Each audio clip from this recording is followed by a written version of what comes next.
permutations and combinations.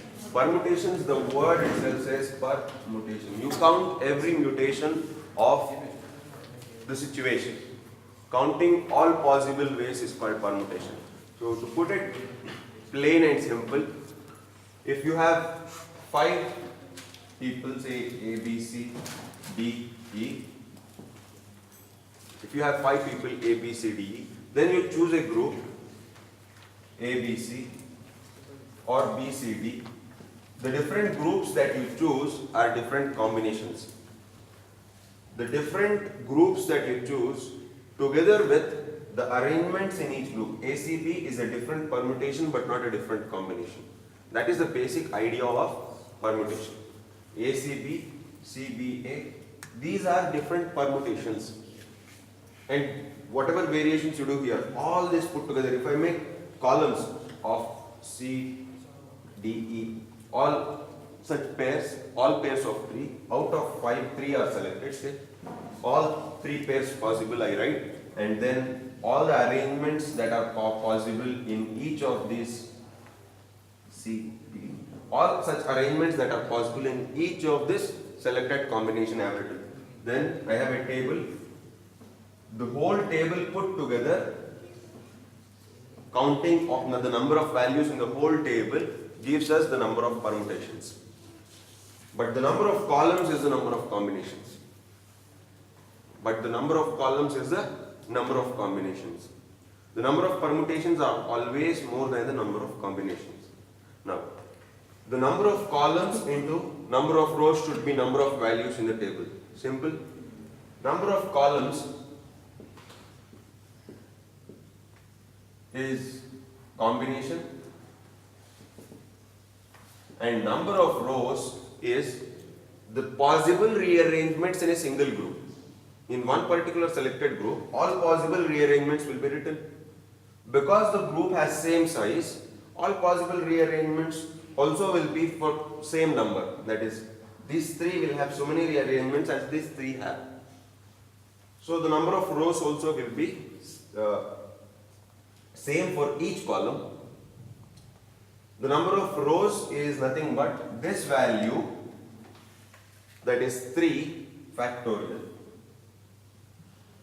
So number of combinations or number of columns, combinations into 3 factorial should be number of permutations. That is why we have the form NCR into R factorial gives us NPR. In general, looking at what permutations is, going by it more conceptually. Now, if I am putting 5 people in 3 places, then I have 3 places.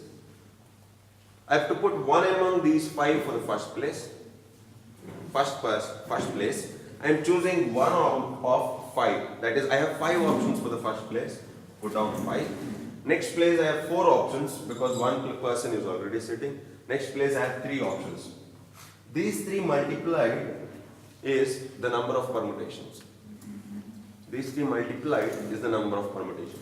Next time you have to find out 10p2.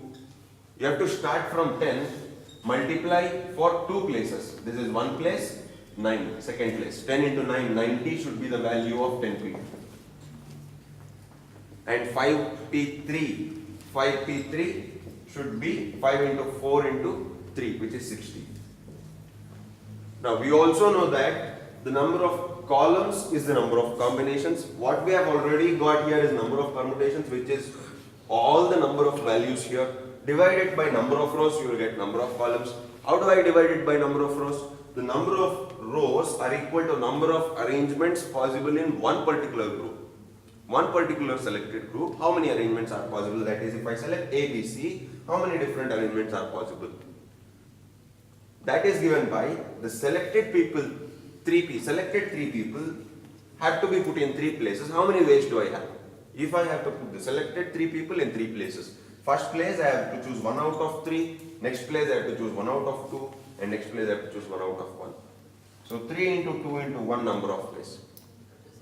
Of the selected group, whichever be the selected group size, for the same number of places when you have to put these people, then you have R factorial form.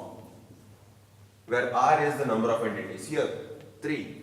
So this 5p3 should be equal to R factorial into NCR, or here R is, into. R is 3 factorial into 5c3. So 5c3 should be 60 divided by 3 factorial.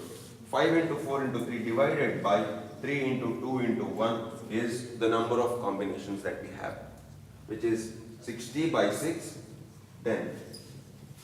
So 5c3 becomes 10. There are 10 different rows, 10 different columns and 6 rows in each column. That is, each column goes forward up to 6 rows. So 60 values are there in the table. Together, that is permutations, and number of columns is combination. Now, another thing, if you are directly finding permutations or directly finding combinations, then you can, you have, say you have to just make out from the answer options or something like that.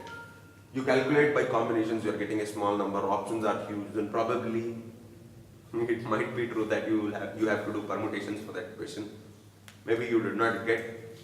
So that is also a simple idea that you can have. That is, number of permutations is always more than the number of combinations. More than the number of combinations. Now, moving forward, now we have circular arrangement.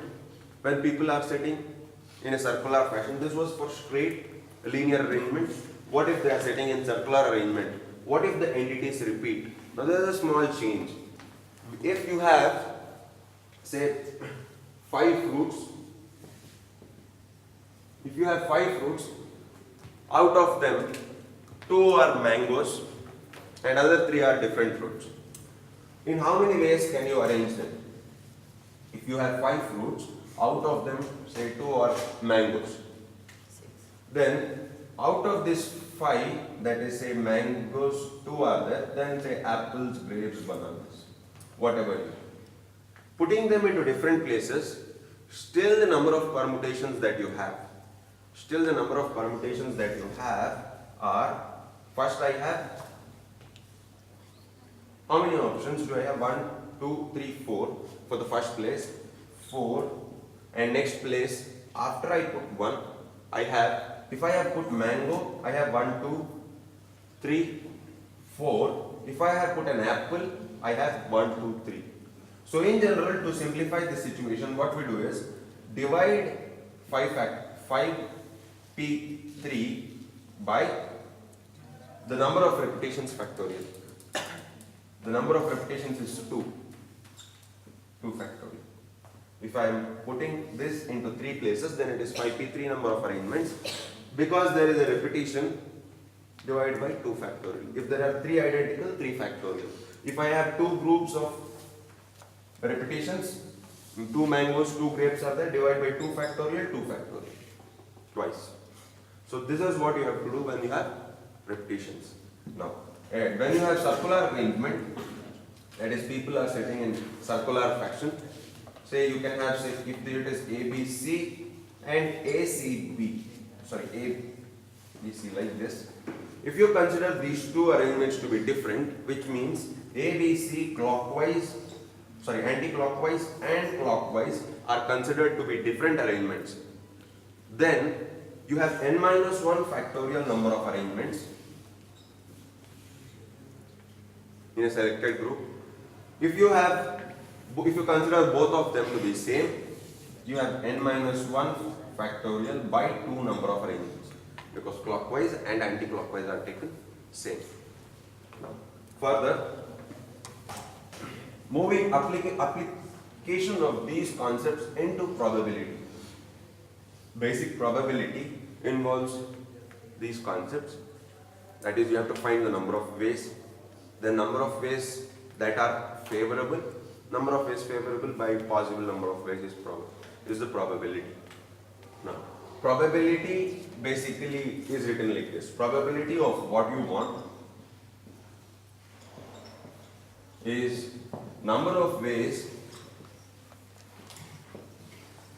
of what you want happening divided by total number of ways, in which can happen. Say, a very simple example, you toss a coin. Now we'll start with coins basically. You toss a coin, there are two possibilities, head or tail, and you want a tail. What is the possibility? How many possibilities you have? One possibility. Out of how many possible? Two possibilities. So probability of getting a tail in the first throw is 1/2. Now after this, you should know about what happens if you are doing something in series or in parallel.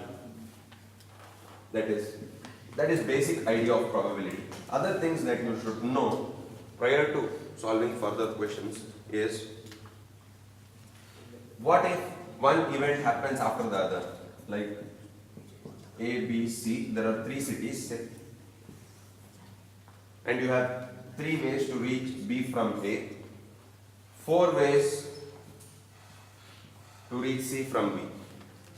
When you have 3 ways to reach B and 4 ways to reach C from B, in how many ways can you reach city C from city B?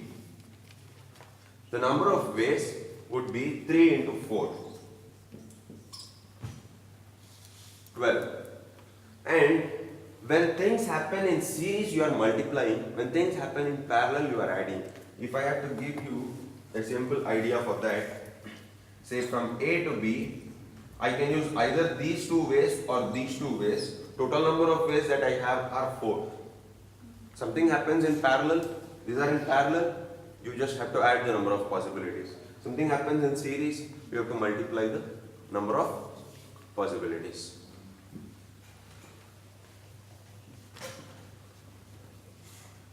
Now, further, checking with what if you need 3 heads in 3 successive tosses. You want all 3 to be heads. How do you get it? You want head first, then head again. You want head. Then first time getting a head has a probability of 1/2. Next time getting a head has again a probability of 1/2. Next getting a head has again a probability of 1/2. Multiply these 3. You get 1/8. Now, a question might not be this simple. They might ask you, what is the probability of getting at least one tail? It is not about heads at all. It is about one tail. That is, you have to get either one tail somewhere, or 2 tails, or 3 tails. Now, what are the ways that you can think of? Tail, head, tail, head, tail, and when you have 2 heads, so it goes on, this list goes on. All that put together will give you the number of ways in which you can get at least one tail. Alright, now there is another way, that is probability of an event happening A plus the probability of an event not happening. P naught of A should always be 1. That is, the total probability is always 1. In this case, when I do not have 3 heads, what does it mean? I have at least one tail. Then 1 minus probability of getting all 3 heads is the probability of getting at least one tail. So probability of at least having one tail is 1 minus 1/8, which is 7/8. So this is another important understanding.